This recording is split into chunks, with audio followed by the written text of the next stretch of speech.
Hello guys, ज्ञान capsule आज आपके लिए लाया है राजस्थान जीके के अंदर, राजस्थान के लोक नृत्य के अंदर आज हमारी क्लास रहने वाली है घूमर नृत्य पर। हालांकि आज हम लोग 3 नृत्य कवर करने वाले हैं। सबसे पहले जो कवर करेंगे आज हमारा है घूमर नृत्य। तो चलिए आज की क्लास स्टार्ट करते हैं। तो घूमर नृत्य में सबसे पहले आता है कि यहाँ घूमर नृत्य की मेन विशेषता है कि हमारे राजस्थान का राज्य नृत्य कहलाता है। तो पहला क्वेश्चन यहाँ क्लिक हो जाता है, राजस्थान का राज्य नृत्य कौन सा है?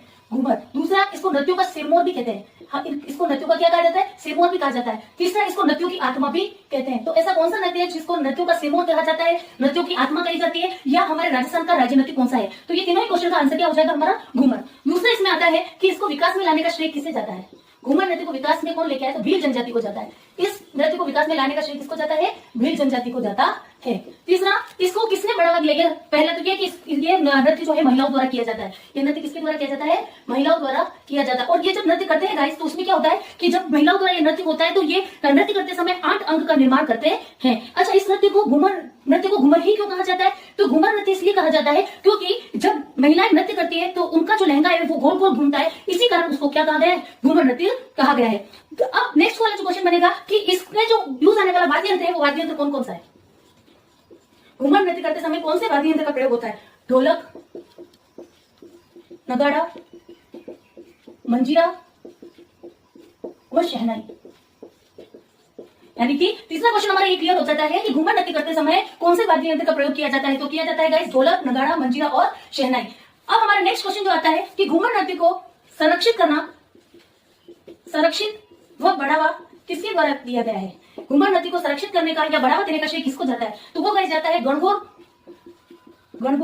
घूमर नृत्य अकादमी। किसको जाता है? गणगौर घूमर नृत्य अकादमी को जाता है।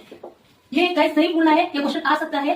तो गणगौर घूमर नृत्य को संरक्षित को बढ़ावा देने का श्रेय गणगौर घूमर नृत्य को जाता है। अच्छा, इसको गणगौर घूमर नृत्य ही क्यों कहा गया? क्योंकि ये घूमर नृत्य जो है वो मोस्ट ऑफ गणगौर के पर्वों पर किया जाता है। सबसे ज्यादा घूमर नृत्य कब किया जाता है? गणगौर पर्वों पर किया जाता है। अच्छा, गणगौर घूमर नृत्य अकादमी की स्थापना किसने की? तो इसकी स्थापना की गोवर्धन कुमारी ने। किसने की? गोवर्धन कुमारी ने।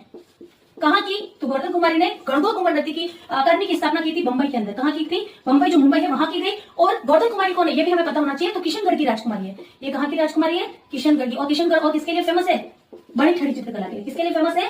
बड़ी ठणी चित्रकला के लिए। तो गाइस ये हो गया हमारे घूमर का, कि जिसके अंदर हमने पता किया है कि इसको बढ़ावा देने का श्रेय किसको जाता है, इसका विकास कौन सी जनजाति करती है, और यह नृत्य क्या कहलाता है? राज्य नृत्य।